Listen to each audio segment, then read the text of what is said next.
I spoke recently about the what I call the golden age of virtuosity, which for pianists started from the time of Liszt, in the 1830s, and then of course proceeded through the rest of the 19th century and into the early 20th century with pianists and composers writing and playing all sorts of brilliant pieces. I should also add that it went hand in hand with the development of the piano itself, because by the mid 19th century, our piano was pretty much where it is today. Had all the 88 keys, so obviously there were more possibilities for that.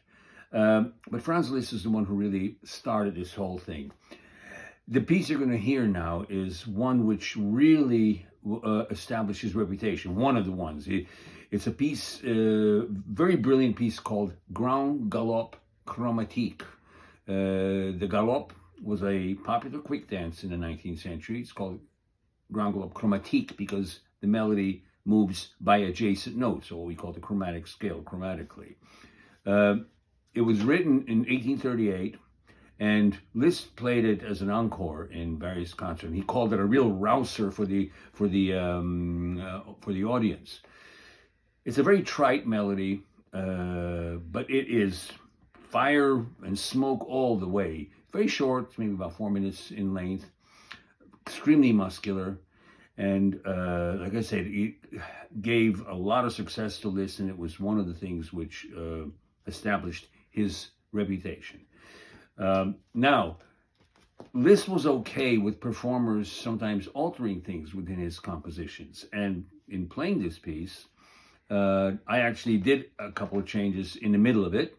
So instead of doing a literal repetition of the main melody at some point, I made them twice as fast, and then I also added an octave passage, which is twice as hard as what Liszt wrote at that point. But that's okay.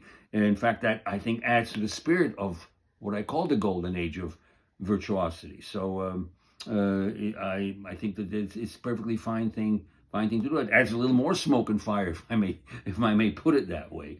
You don't hear it too much these days, but it really is a very brilliant piece. Grand Galop Chromatique. Maybe for some pianists it's a chromatique, but no, we won't get into that.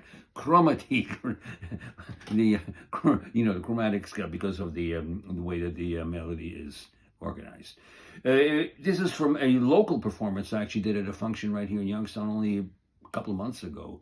It was kind of filmed from the back a little bit, just the way that the camera was positioned, because of the location of this particular performance. But you can hear the sound perfectly fine, and you can hear what this piece is all about.